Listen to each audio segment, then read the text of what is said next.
क्या बात कर रहे हो, अभी तक क्लैट पीजी की प्रिपरेशन स्टार्ट नहीं करी और चाहते हो कि एलएलएम के टॉप टियर कॉलेजेस में पढ़ो? अरे भाई पागल हो गए हो क्या? इतना कम टाइम बचा है, कैसे कर पाओगे? अगर कोई तुमसे ये कहता है और इतना एंशियस तुम्हें दिखता है तो पहले तो उसके लिए कुर्सी लाओ, उसको बिठाओ और अपने फोन पे ये वीडियो दिखा दो, क्योंकि उसको भी मैं हेल्प कर सकती हूँ और तुम्हें भी मैं हेल्प कर सकती हूँ। I am going to tell you the best ever plan that anyone will tell you for 7 months for how to crack CLAT PG. Don't worry, this is for everyone, even if you are in college, even if you're taking a drop, doesn't matter. पूरी चीज हम अच्छे से बात करेंगे। चलो, सबसे पहले you have to start dividing your time, मतलब जितने महीने तुम्हारे बच गए हैं। अब तुम्हारे कितने महीने बचे हैं? 7 months बचे। Let's talk about May to December, ठीक है? तो आपको क्या करना है कि अगस्त तक का टाइम आपको देना है ताकि आप सिर्फ बेसिक्स को स्ट्रॉन्ग कर सको, लेकिन अगस्त के बाद से it will be practice heavy. तो ये जो 2 फेजेस हैं, हमने इसको डिवाइड कर दिया है। अब बेसिक्स की बात कर लेते हैं। जब आपको बेसिक्स पढ़ने हैं मई, जून, जुलाई। अब देखो आपको किस तरीके से पढ़ना है, बहुत क्लियरली बता देती हूँ। सिलेबस जो है उसके बारे में तुम ये मत सोचो कि कुछ लिखा हुआ है, कंसोर्शियम की वेबसाइट पे लिखा हुआ है, सिर्फ उतना ही पढ़ना है, नहीं है ऐसा।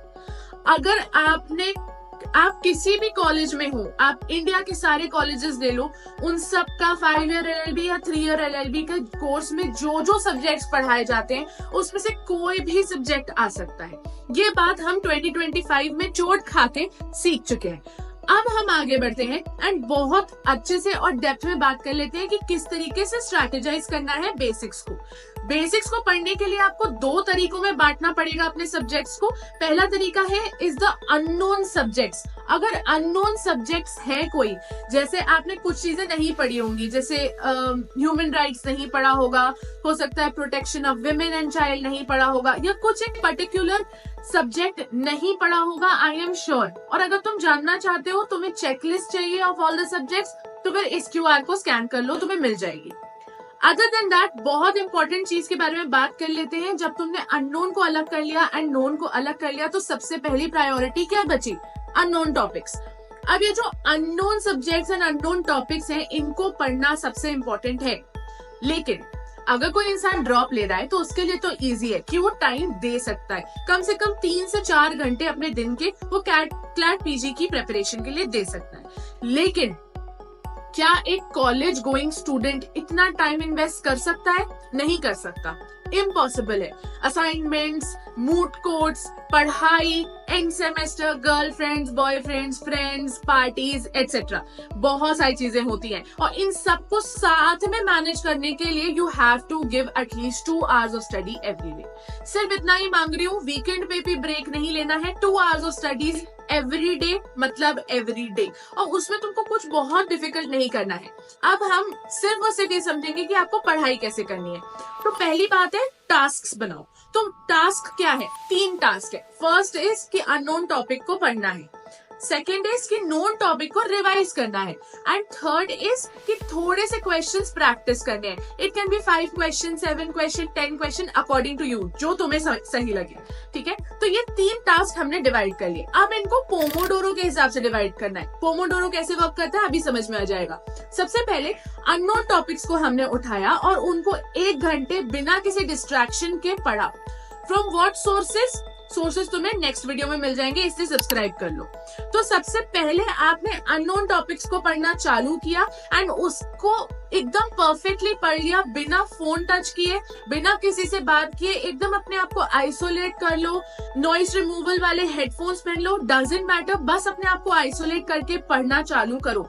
1 hour, no distraction, only studies. उसके बाद आप 10 मिनट्स का ब्रेक ले लो। उसके बाद आपको 45 मिनट्स का टाइमर लगाना है एंड इस 45 मिनट्स में आपको सिर्फ और सिर्फ किसी भी स्ट्रॉन्ग जोन का रिविजन करना है। जैसे अगर मैं होती तो मैं एक अननोन टॉपिक के साथ 100% क्रिमिनल लॉ उठाती, क्योंकि क्रिमिनल लॉ मेरा बहुत स्ट्रॉन्ग है और मुझे बहुत अच्छे से आता है। 45 मिनट्स में मैं बहुत कुछ पढ़ चुकी होती, तो देयरफॉर 45 मिनट्स में तुम एक स्ट्रॉन्ग जोन का अच्छे से रिविजन कर लोगे। उसके बाद तुम फिर से 10 मिनट्स का ब्रेक लोगे before moving to the third phase. 10 minutes का ब्रेक लेने के बाद you come to the third phase, that is a stretch of 15 minutes and that's it. Timer लगाओ, 15 मिनट्स में कोशिश करो जितने क्वेश्चन सॉल्व हो जाते हैं कर लो एंड देन लीव। उसके बाद next day what you can do is, instead of practicing those questions जो 15 मिनट्स आपने प्रैक्टिसिंग के लिए रखे थे, उसकी जगह पिछले दिन के, मतलब मंडे को तुमने प्रैक्टिस किया, ट्यूसडे को तुम उन्हीं क्वेश्चंस को जिनको प्रैक्टिस किया था उनको एनालाइज करो और उनके बारे में थोड़ा सा रीड करो। That's it, that's all you need to do. अब देखो, एक बहुत बड़ी प्रॉब्लम विद एवरीथिंग इसकी मैं तुम्हें बता दूंगी तुम्हें क्या करना है, और मैं तुम्हें चीख के बता दूंगी कि भाई ये करना है, ये करना है, ऐसे करना है, ऐसे करना है, बट तुम मानने नहीं वाले हो, क्योंकि consistency is a great problem. क्यों है कंसिस्टेंसी प्रॉब्लम? क्योंकि तुमको मोटिवेशन ही नहीं मिलता है। You can't motivate yourself to study. तो वो कैसे होगा? सबसे पहले तो प्रोक्रास्टिनेशन छोड़ना पड़ेगा। तुम्हें छोड़ना पड़ेगा ये थॉट प्रोसेस कि यार मुझसे नहीं हो रहा है, मुझसे नहीं हो रहा है, मुझसे नहीं हो रहा है, क्योंकि बिलीव मी तुमसे होने लगेगा जिस दिन तुमने सिर्फ टू डू लिस्ट बना ली। तुमको एवरी डे सिर्फ एक पेपर अपने वॉल पे चिपकाना है जिसपे लिखना है कि मुझे इतने टास्क कंप्लीट करने हैं, उसको पोमोडोरो में सेट करना है, 2 आवर्स कंप्लीट, खत्म हो गया। इट्स नॉट डिफिकल्ट, स्टार्ट तो करो। पहले दिन 1 घंटा पढ़ के छोड़ देना, डजंट मैटर, लेकिन दूसरे दिन से इस चीज का पक्का करना कि कम से कम 1 घंटे 45 मिनट्स में पढ़ के उठा हूँ। That's it, that's all you need to do. Motivation कैसे आएगा? अब देखो, मैं तुम्हें प्रैक्टिस करने के लिए क्यों कहती हूँ?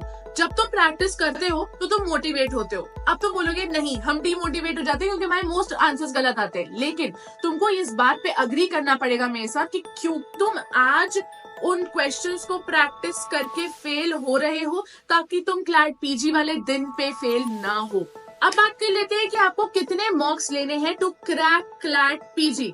अब देखो, आपको मई से स्टार्ट करना है तो आप मई के फर्स्ट वीक पे तो मॉक लो ही, परफेक्टली एकदम सही अलाइन होगा। बिलीव मी, एक मॉक ले लो, संडे को मॉक लेना और उसी के बाद तुरंत एनालाइज कर लेना, 2 घंटे का मॉक एंड मे बी 1-1.5 घंटे का एनालिसिस, उससे ज्यादा का एनालिसिस भी नहीं होगा, लेकिन वो मॉक में तुम्हारे बहुत कम मार्क्स आएंगे। डिमोटिवेट मत होना, ये सोचना कि नेक्स्ट मॉक में और अच्छे मार्क्स आए।